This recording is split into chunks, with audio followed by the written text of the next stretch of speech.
नमस्कार साथियों, एक बार पुनः आप सभी का मेरे YouTube चैनल साहित्य सौरभ में बहुत बहुत स्वागत है। साथियों, आज के वीडियो में हम मातृभाषा, मानक भाषा, राजभाषा, राष्ट्रभाषा और संविधान की 8वीं अनुसूची में उल्लिखित 22 भाषाओं के बारे में जानेंगे। तो सबसे पहले मातृभाषा। मातृभाषा क्या होती है? मातृ शब्द, भाषा में मातृ शब्द लिखा, मातृ का अर्थ क्या होता है? माँ। वो भाषा जो माँ की भाषा होती है, अर्थात वह भाषा जो बच्चा जन्म से सीख करके मतलब सीखा होता है, जन्म से ही बोल रहा होता है, और इस भाषा को उसे सिखाने की आवश्यकता नहीं पड़ती, वह स्वतः ही सीख जाता है। वो मातृभाषा होती है जो बचपन से ही बोलता हुआ आता है। जैसे उत्तर भारतीय लोगों की मातृभाषा की बात करें तो वो होगी हिंदी। दक्षिण भारत के जो आंध्र प्रदेश का रहने वाला है उसकी मातृभाषा तेलुगु होगी।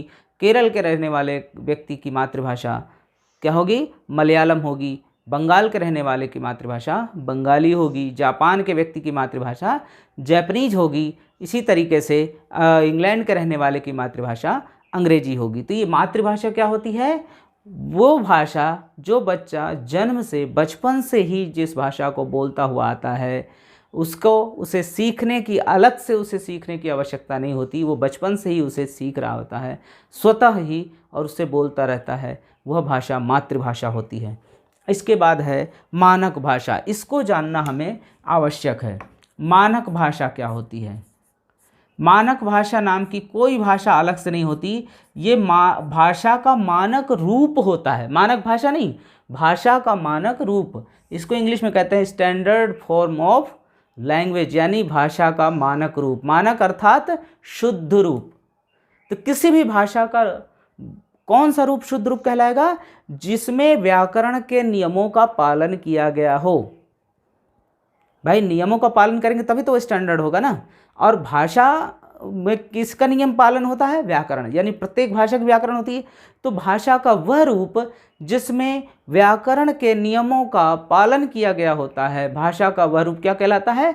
मानक रूप। यानी उसमें जो भी व्याकरण के नियम हैं, चाहे वो लिंग को लेकर हो, वचन को लेकर के हो, या व्याकरण के दूसरे जो नियम हैं, चाहे संज्ञा, सर्वनाम, वाक्य के नियम हो, वर्ण को लेकर के, उनके उच्चारण को लेकर के, अगर व्याकरण के नियमों का पालन होता है तो भाषा का वह रूप क्या कहलाता है? मानक रूप कहलाता है। भाषा का वह रूप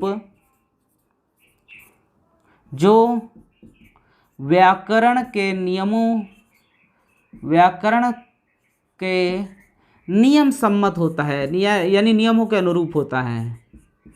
व्याकरण के नियमों के अनुरूप होता है।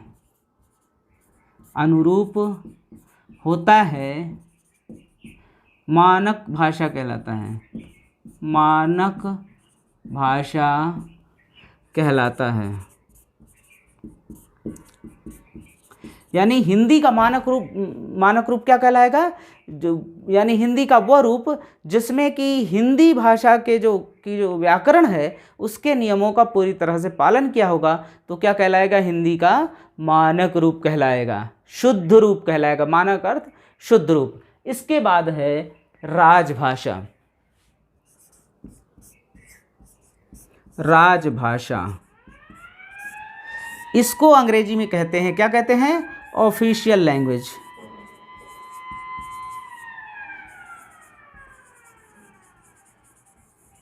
ऑफिशियल लैंग्वेज अर्थात राजभाषा, किसी देश की राजभाषा कौन सी भाषा होती है? जिसका प्रयोग राजकीय कामकाज में किया जाता है, अर्थात शासन के कामकाज में, सरकारी कामकाज में जिस भाषा का प्रयोग होता है वह भाषा क्या कहलाती है? राजभाषा कहलाती है। जैसे भारत की राजभाषा की बात की जाए तो भारत की राजभाषा क्या है? शायद सभी लोग जानते होंगे, हिंदी है। ठीक, हिंदी को राजभाषा का दर्जा कब दिया गया? 14 सितंबर सन 1949 ईस्वी को। और इसीलिए 14 सितंबर को हम हिंदी दिवस के रूप में प्रतिवर्ष मनाते हैं। हिंदी दिवस क्यों मनाते हैं 14 सितंबर को?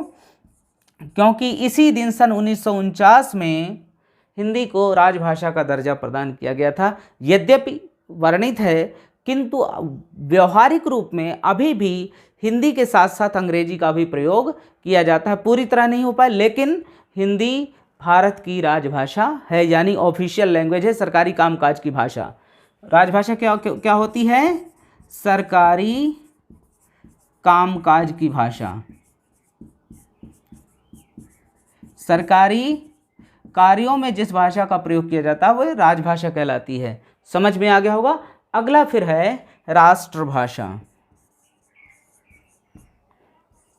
इसको इंग्लिश में क्या बोलते हैं? National language. राष्ट्रभाषा क्या होती है? राष्ट्रभाषा वो भाषा होती है जिसमें किसी देश की अस्मिता, सांस्कृतिक अस्मिता की पहचान होती है, जिसको उस देश की अधिसंख्य जनसंख्या उसका प्रयोग करती है, उसको बोलती है, और साथ ही साथ उसकी सांस्कृतिक, उस देश की सांस्कृतिक अभिव्यक्ति जिस भाषा में होती है वह उस देश की राष्ट्रभाषा कहलाती है। जैसे भारत की राष्ट्रभाषा क्या है? हिंदी है, क्योंकि अधिसंख्य जनसंख्या हिंदी का प्रयोग करती है, और साथ ही साथ भारत की जो सांस्कृतिक पहचान है, वह सांस्कृतिक विरासत है, उसकी अभिव्यक्ति हिंदी में ही हो पाती है। लेकिन इसके साथ एक महत्वपूर्ण बात मैं आपको बता दूं, हम मानते हैं राष्ट्रभाषा हिंदी है, किंतु संविधान में या वैधानिक रूप से कहीं पर भी इस बात का जिक्र नहीं है, कहीं पर भी इस बात का उल्लेख नहीं है कि भारत की राष्ट्रभाषा हिंदी है। राजभाषा का अवश्य है, राजभाषा, भारत की राजभाषा हिंदी है, इसका उल्लेख है, किंतु राष्ट्रभाषा का उल्लेख कहीं पर भी नहीं है। हम ऐसा मान रहे हैं, मानते आ रहे हैं। ठीक उसी प्रकार से जिस प्रकार से हम महात्मा गांधी को क्या मानते हैं? राष्ट्रपिता मानते हैं। उसका कहीं वैधानिक रूप से या संविधान में कहीं पर उल्लेख नहीं, लेकिन राष्ट्रपिता हमारे महात्मा गांधी है। उसी प्रकार से भारत की राष्ट्रभाषा हिंदी है। और अब जो मुख्य बात है वो ये है कि भारत में, भारतीय संविधान में भाषाओं का उल्लेख कहाँ पर मिलता है? तो जैसा कि आप देख पा रहे होंगे, इसमें लिखा भी है, भारतीय संविधान में कहाँ पर उल्लेख है भाषाओं का? भारतीय संविधान की 8वीं अनुसूची में भाषाओं का उल्लेख है। किसमें? भारतीय संविधान की 8वीं अनुसूची में भाषाओं का उल्लेख मिलता है। और भारतीय संविधान की 8वीं अनुसूची में कुल कितनी भाषाओं का उल्लेख मिलता है? 22 भाषाओं का। अब तक 22 भाषाओं को मान्यता प्राप्त है। कौन कौन सी हैं? असमिया, उड़िया, उर्दू, कश्मीरी, डोगरी, गुजराती, मराठी, तमिल, तेलुगु, कन्नड़, मलयालम, बांग्ला, कोंकणी, संस्कृत, हिंदी, मणिपुरी, बोडो, नेपाली, मैथिली, संथाली, सिंधी और पंजाबी। यानी भारतीय संविधान की 8वीं अनुसूची के अंतर्गत 22 भाषाओं का उल्लेख मिलता है जिन्हें भाषा के रूप में मान्यता प्राप्त है। तो इस प्रकार से आज के वीडियो में हमने देखा मातृभाषा क्या होती है, मानक भाषा किसे कहते हैं, राजभाषा क्या होती है, भारत की राजभाषा क्या है, हिंदी है, कब मान्यता मिली? 14 सितंबर सन 1949 ईस्वी को। राष्ट्रभाषा क्या है? हिंदी है। यद्यपि संविधान में यह कहीं वैधानिक रूप से उल्लेख नहीं, फिर भी भारत की राष्ट्रभाषा हिंदी है। संविधान की 8वीं अनुसूची में भाषाओं का उल्लेख मिलता है। कुल कितनी भाषाओं का? 22 भाषाओं का। तो इस प्रकार से आज के वीडियो में इतना ही। शेष आगे के वीडियो में हम कुछ नया लेकर के आएंगे। तब तक के लिए आप सभी को नमस्कार।